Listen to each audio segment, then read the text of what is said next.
Hello guys, today we are going to learn how to get some quick access apps in our desktop. For this, we are going to right click on our desktop and go to personalize.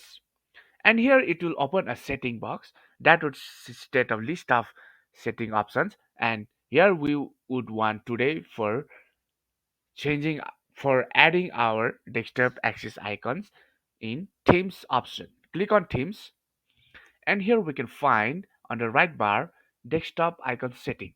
Click on desktop icon setting, and here we can see a dialog box popping up says computer checked and others there is not checked. That means it is not visible to us in our desktop. So for us to be wanting to show in the desktop, check the options you want to show in a desktop and click apply, then OK.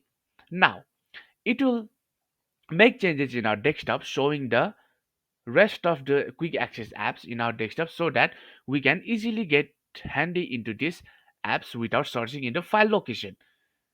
So this is all for today. Thank you guys for watching. Leave us a feedback about today's video.